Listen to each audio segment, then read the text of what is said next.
I thought we were done with camera bags, but here we are.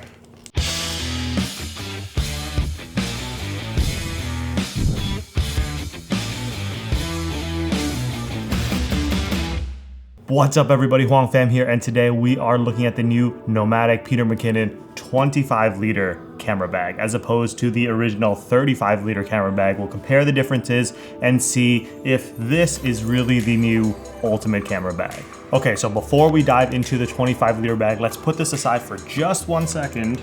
And we are going to go and look at the 35-liter bag. I travel a lot with this bag and it goes with me pretty much every trip I go on. This bag is super convenient for bringing on the airplane because I can put pretty much everything that I need for my trip in here, camera gear, lenses, all that stuff, and clothes into this one bag and not have to worry about bringing another suitcase or anything else. This really does it all. So I really love traveling with this bag. And real quick, before we dive into the other bag, I want to show you just about how much gear this bag can hold. So looking at the inside of this bag, we can see that it does hold a lot. This is 3 camera bodies, a handful of lenses, filters, and mics and things, and a whole lot of other stuff. And it really does pack a punch. So this bag is very, very convenient for bringing a lot of gear when you're traveling.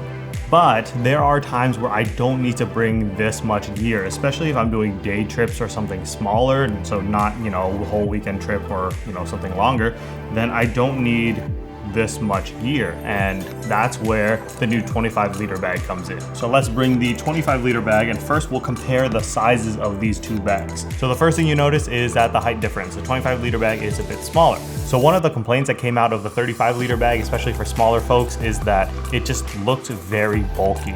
And I think that the 25-liter bag looks more like a standard normal backpack, and this one does kind of look like you're carrying a whole suitcase on your back. For most people, I think the 25-liter bag from an aesthetic point of view will look better. So now diving into the material of the bag, it's very similar to the original 35-liter bag. However, it is slightly different. If you feel it, it has more of a texture to it. I don't think it really makes a difference, but either way, both of the bags, including the new one, are fully waterproof, and everything, including all the zippers, have an extra layer of waterproofing around them, and I never had any issues with water with this bag, so I highly doubt that this bag will have any issues with water as well. One of the most useful features I found on the 35-liter bag is the external water bottle pocket thing, because you can put a tripod in here and use this to hold it in. You can put a water bottle here, whatever it may be. It's just a convenient side pocket. And the cool thing is that with the 25-liter bag, we get that pocket here.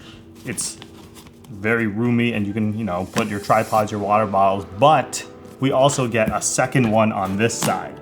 And that's what's really cool, because now I can actually put a water bottle on one side and a tripod on the other, because I always carry a compact tripod when I bring this bag around, and I'm stuck either carrying my own water bottle or trying to put it into the bag somewhere at the same time. So this is actually really nice, and I actually really like this feature that there's two pockets for a water bottle, a tripod, etc. The only thing is, now on the original bag, you had a quick access pouch, so you can access your camera gear. Mine is not set up very well for quick access stuff. It's all Velcroed in because I actually don't use it. I do not use that function pretty much at all, so I'm actually very grateful for the 2 side pouches here because I don't need that quick access. However, they have designed a new sort of quick access thing, which is on the top of the backpack now. If we go ahead and open this top pouch, this is essentially your quick access pouch now. This is a compartment that has a bottom to it, so you can put a camera here or something that basically you would want quick access to, and you can use these special zippers that aren't connected to the main pouch to open this section, grab your camera out of. But on that note, let's open the bag and actually see the inside. And this is the inside of the bag. And I have the additional dividers accessories in this bag right now. So that does cost extra. There's also one additional accessory, which are these cubes that you can put into this area. Essentially, one is like a big cube that essentially fills this whole area up, and then the other option is like 2 smaller cubes. And you can use that for organization. I really like the dividers because they're flexible and I can move them around to accommodate different size cameras, lenses, and all that stuff depending on what my needs are. So I found a lot of luck with these in the old bag, so I went with these in the new bag as well. And looking at the top, you'll see that there is this section, and this is what's connected to that front section. There is a magnetic flip out thing here. You can hear it clicking into place if you wanted to access that pouch from the back when you open the actual bag itself, but then it magnetically clips into place. And then there's this hard floor area, which is essentially what keeps that divider section excluded from the rest of this bag so that you can have quick access to it. Now, one thing that's really cool about this bag is if you don't want all of the camera space and you wanted more quick access space for, let's say you're traveling with large jackets and things and maybe just one camera, you can put the one camera in this area and then you remove a set of dividers here. Let's just put these here, and you can see in this bottom side it actually flips open. And what this flipping thing does is it extends the compartment in the top here. So now if we go ahead and we open this top compartment, it's much larger for if you have, you know, jackets or things that are just really inconvenient to store inside but you want quick access to, then this extends that space. If you don't want that, again, we just come back here and you just punch this in, and now we're back to the setup that we had before. So more internal space as opposed to this, not external, but like this outer pouch space. So if you're familiar with the 35-liter version, this also has the mesh pockets in the front. I love using these just for storing batteries and SD cards and things. So this is great for putting that stuff there. Honestly, this bag is very similar to the other one, just kind of scaled down. It feels very similar. I like, again, the dual side pouches. I don't need the quick access slide in here, so I like this kind of top access thing too, which is kind of useful. And I like the design of this. Ultimately, I think it's gonna be really, really great for day trips, for smaller scale things where I don't need to bring as much gear. It is very well padded, just like the other one. The straps are very thick here.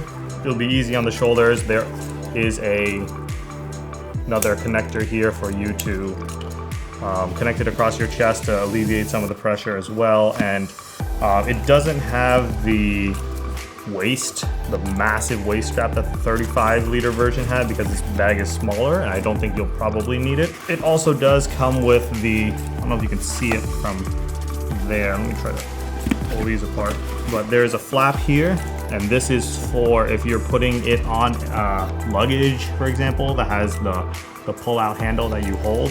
The handle goes straight through here so that you can pull the luggage thing with the bag attached to, you know, your luggage and all that stuff to make it easier to bring around so you don't have to carry it all the time.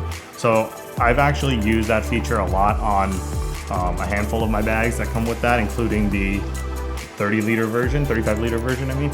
So I love that. I'm glad it's still here. That's about it for this bag. It's very convenient, easy to use.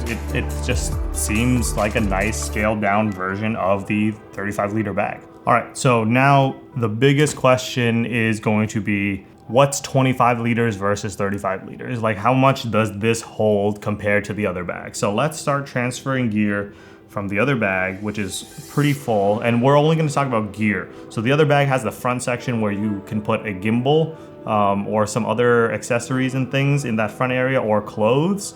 So we're not going to compare that. We're just going to compare the inside portion. So last thing before we move gear actually is both of these bags do have a laptop pouch, and that's just on the side here. It's actually very stealthy and kind of hidden. So if you're not aware of it, you could easily miss it. But there's a laptop pouch here that holds probably at least a 15-inch laptop. This one may not hold 17, I'm not entirely sure. But I know that the one on the 35-liter bag definitely does hold a 17-inch laptop. But the laptop pouch is very padded, and it's actually very nice. Like, I feel confident putting my laptop in there when I travel. So I like that feature. So usually when I travel, I always love at least having one camera that has a lens on it, as opposed to taking the lens and the camera body apart, just so that quick access, easier to grab. So I'm gonna put one camera in here first with a lens, although we also have this front section, so let's utilize that. Let's put two cameras in here with lenses on them and see what else we can squeeze into this bag. So we're gonna move the mics, we got filters here, so let's put these in. Another lens, 'cause you can't have too many lenses. Okay, so straight off the bat, while I'm putting all this gear over, I'm actually very impressed because I've moved everything that this bag was holding except for this lens, which is a 70-300, and I don't think there's a way for me to, maybe I can kind of squeeze this in the quick access pouch. It's not pretty. Let me show you. All right, so if we put the camera in here, we can, I think, squeeze this into the pouch. It makes it kind of scary. So basically, if we were going to open the quick access pouch from the outside, I would definitely be scared of the lens and the camera kind of colliding or falling out or something. But from a storage perspective, we can put these two things in. And then also, I was able to squeeze pretty much everything I had in before, including a camera with a lens. So we have two cameras with lenses on them, all kind of jam-packed in here. Although I will say that in this bag, it did feel roomier, and obviously, you know, it's a larger bag, but there was room to kind of reshuffle some things and squeeze more stuff in here. From a traveler perspective, just need to get my gear from point A to point B, then I think this definitely will do it. I'm actually very surprised at how much gear this holds, so that's pretty cool. So pretty much everything that I would have in here, then we're good to go. And it's heavy, I mean, because it's obviously carrying a lot of gear, but it doesn't have this whole front section. And if you're not familiar with it, here's what it looks like. It's a pouch that has a whole lot more like compartments and stuff on the 35, and then these pockets and things, and this strap for putting clothes on, or a lot of people actually use it for gimbals and stuff. You put your gimbal, just strap it in here, and then be good to go when you travel. So that's definitely convenient to have. And this pouch also does extend on this bag even farther for a lot more clothes. So if I'm going on a full weekend trip somewhere, if I'm going, you know, traveling on a plane and I wanted to bring gear, clothes, etc., I probably still would bring this bag. However, if I don't need clothes, if I only need gear, so if I'm going to an event or something that I just need my camera stuff, if I'm doing a day hike or something like that, and I don't need the clothes in the extra section, then this bag definitely wins over the 35-liter bag, because it's pretty bulky and heavy. So being able to just bring exactly what I need gear-wise around, like, I love this. With the water bottle and the tripod on the side, that's like everything I would need for a hike, for example. So this is actually pretty cool. All right, so wrapping this thing up, this is the new Nomatic Peter McKinnon 25-liter camera bag, and I really do like it. I'm genuinely impressed. They didn't pay me or anything to do this review. This is all my own opinions. I bought this bag myself, and genuinely, I am surprised that it does hold as much as it does. Being able to move all the stuff that I had in the camera gear compartment of this bag into here, that's like pretty amazing. So honestly, I think I'm going to be using this a lot day to day, and then only using this bag for when I travel and go like places that I need a whole lot of stuff for, and clothes and all that stuff. But if I'm just going out and doing my business, going to gigs and events or hiking or whatever, then this bag definitely does it all. Thanks so much for watching, guys. I hope that was helpful. I hope you enjoyed that, and I hope that this really helps give you an idea of what the difference is between the 35-liter bag and the 25-liter bag, because even before doing this test and putting all the gear over, like, I didn't completely understand how much, you know, the 10-liter gap is. But it really is essentially this front pouch and then a little bit of room on the inside. But as far as gear and stuff goes, this thing can hold a lot. It should be able to get you through pretty much everything that you need. And I would consider this bag more useful for most people than the older 35-liter bag. Plus, it's a little easier to carry around. It probably, let's put it on real quick, like, looks a little better, like, on the back As far as this bag goes, you can tell this one's just a lot bulkier. It looks like I'm carrying a whole suitcase, whereas this one definitely looks a lot more like a backpack. So grateful for that. It's gonna be easier on the back for sure. And yeah, so that's it. That's the review for this new bag. I'm very impressed by it. And honestly, I'm just excited to go and start using it. I will leave a link to both of these bags in the description below. If you have a question or comments about these bags, let me know in the comment section down below, and I will see you guys in the next one.